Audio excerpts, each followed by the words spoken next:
गांव में आंधी तूफान आ रहा होता है। सभी लोग अपने अपने घरों से सामान कपड़े उठाकर अपने घर में रख रहे होते हैं। माँ माँ, बाहर आंधी तूफान चल रहा है, बहुत तेज बारिश आने वाली है। अरे राजू, मैंने बाहर कपड़े सुखाने के लिए डाले थे, जा जल्दी से उन्हें उठा कर लिया, नहीं तो बारिश के चलते भीग जाएंगे। ओहो, इस बारिश को भी अभी ही आना था। अब मैं क्या करूं? छत पर तो प्लास्टिक की त्रिपाल भी नहीं लगाई अभी तक। राधिका ऐसा कहकर फौरन तिरपाल उठाकर लाती है और बारिश से अपने घर को बचाने के लिए उस तिरपाल को अपने घर की छत पर लगाने की कोशिश करती है। लेकिन ज्यादा आंधी तूफान की वजह से तिरपाल बार बार उड़ने लगती है। तभी तेज बारिश शुरू भी हो जाती है। अरे ये क्या माँ, बारिश शुरू हो गई, अब हम लोग क्या करें? चलो बच्चों, घर के अंदर चलो। अब हम लोग ये तिरपाल घर की छत पर नहीं लगा पाएंगे। इससे अच्छा है कि बारिश से बचकर घर के अंदर ही रहें। राधिका अपनी बेटी और बेटे के साथ घर के अंदर आ जाती है, जहां एक खाट पर उसकी सास लेटी हुई है। अरे बहू, बाहर बारिश हो रही है, अब कुछ ही देर में छत से पानी टपकने लगेगा। कितने दिन से कह रही थी अर्जुन से कि बेटा छत पर तिरपाल लगा दे, लेकिन वो मेरी बात सुनता ही नहीं है।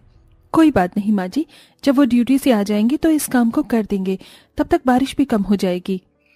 राधिका इतना कह ही रही थी कि उनके घर के अंदर से पानी टपकने लगता है। पानी को टपकता हुआ देख राधिका और उसके दोनों बच्चे फौरन घर के बर्तन उठाते हैं और टपक रही जगह पर लगा देते हैं। हे भगवान, घर के अंदर पानी टपकने लगा। अब थोड़ी ही देर में घर के अंदर पानी भी भर जाएगा। सही कहा माँ आपने, अगर हमारा घर पक्का होता तो ऐसा ना होता। आप हमारे घर को पक्का क्यों नहीं बनवा देती हो? अरे बेटी, घर पर पैसा लगाना तो बहुत दूर की बात है। अभी घर में 2 वक्त का खाना मिल जाए, वो ही बहुत बड़ी बात है। राधिका ऐसा कहकर आरती को पढ़ाई करने के लिए भेज देती है। आज अगर पैसे होते तो इतनी परेशानियों का सामना न करना पड़ता, और मैं अपने इस टूटे फूटे घर को या तो मरम्मत करवा लेती या फिर इसकी छत ही डलवा देती। पैसा न होने की वजह से राधिका अपने घर को पक्का नहीं करवा पाती। देखते ही देखते अब उनके घर में चारों तरफ पानी ही पानी भर जाता है और इधर अमीर घर के बच्चे और माता पिता सभी बारिश में नहा रहे होते हैं। अरे निर्मला, आज भी तुम बिल्कुल वैसी दिखाई देती हो जैसी शादी के समय दिखाई देती थी।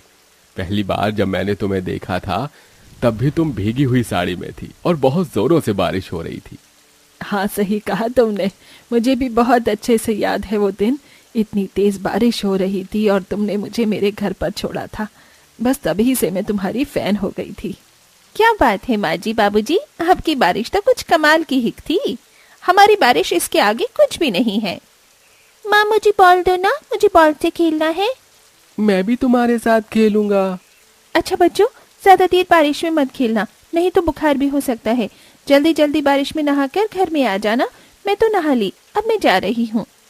तभी विवेक मालिनी को रोक लेता है और उससे कहता है, अरे मालिनी, अभी कहाँ जा रही हो? अभी तो बारिश में भीगने का मजा आ ही रहा था। चलो अभी थोड़ी देर में बारिश में भीगेंगे। विवेक ऐसा कहकर मालिनी के साथ और अपने दोनों बच्चों के साथ बारिश में भीगता रहता है। इधर वो अमीर परिवार बारिश का आनंद उठा रहा था, तो गरीब परिवार के घर में पानी इतना भर गया था कि उन्हें बर्तन लेकर पूरे परिवार को एक साथ पानी घर से बाहर निकालना पड़ रहा था।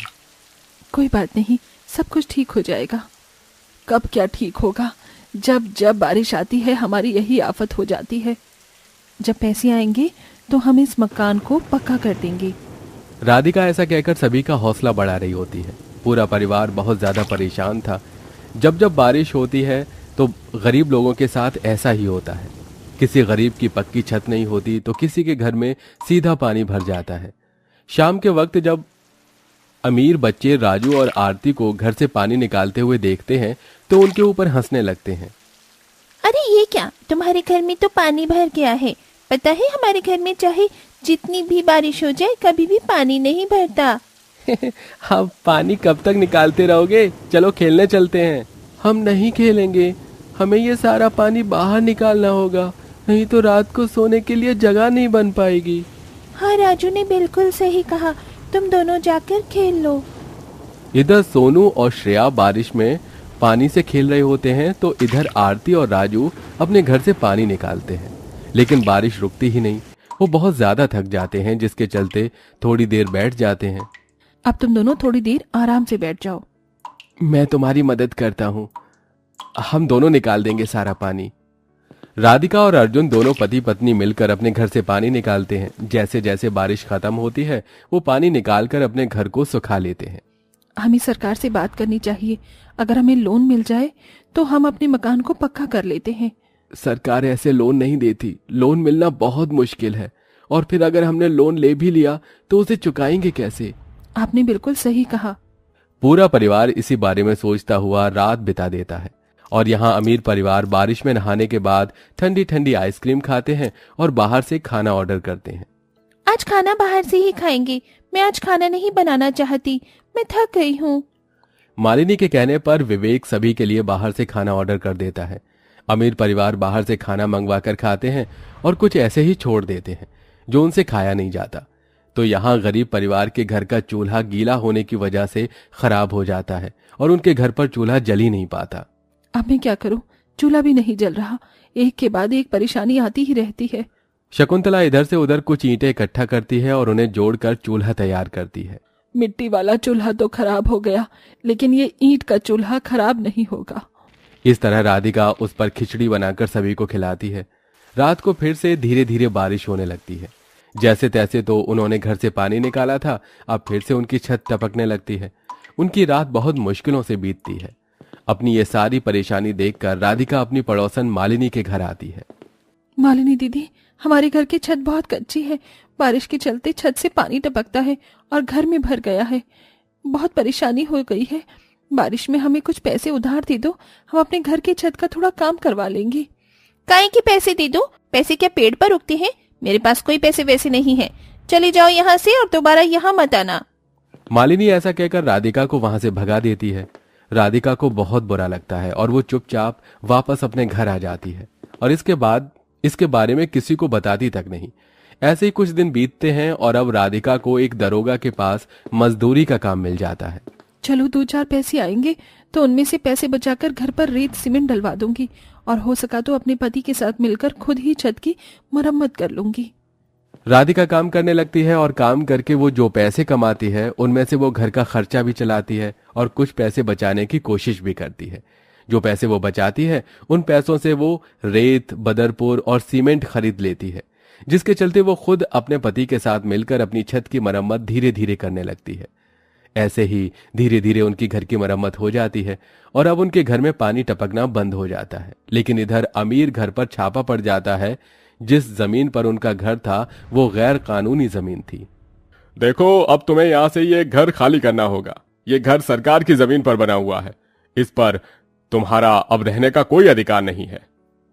ये कैसे हो सकता है? सालों से हम यहाँ रह रहे हैं, ऐसा पहले कभी नहीं हुआ। तुम बहुत सालों से यहाँ बिना टैक्स दिए रह रहे हो, तो सरकार तुमसे और पैसे वसूल लेगी। इससे अच्छा है कि तुम इस जगह को ही खाली करके चले जाओ। ऑफिसर ऐसा कहकर उन्हें खाली करने के लिए कहकर चले जाते हैं। अब अमीर परिवार को अपना आलीशान घर छोड़कर बेघर होना पड़ता है। उनके सिर पर छत तक नहीं थी। उनकी ये परेशानी देखकर राधिका उन्हें अपने घर में पनाह देती है। अरे मालिनी दीदी, इतने सालों से आप हमारी पड़ोसन हो, अब आपके ऊपर इतनी परेशानी आई है तो अब हमारे घर पर आप रह सकती हो, कोई परेशानी वाली बात नहीं है। ये सुनते ही मालिनी को वो दिन याद आ जाता है जब राधिका ने उसे अपने घर की छत की मरम्मत करवाने के लिए पैसे मांगे थे। मुझे माफ कर देना, तुमने मुझसे मदद मांगी थी और मैंने तुम्हारी मदद भी नहीं की थी, लेकिन आज तुमने मेरी मदद बिना कहे की, शायद इसलिए आज हमारा ये हाल हुआ है। कर्मों का फल हमेशा जल्द ही प्राप्त हो जाता है। शायद मुझे मेरे कर्म का फल पूरे परिवार के साथ मिला है। इस तरह मालिनी अपनी गलती को स्वीकार करती है। कुछ दिन वो राधिका के घर पर रुकती है और जब विवेक घर का इंतजाम करता है तो वहां से चली जाती है। अब गरीब परिवार की भी बारिश धीरे धीरे ठीक से जाती है। उन्हें पहले की तरह ज्यादा परेशानी उठानी नहीं पड़ती।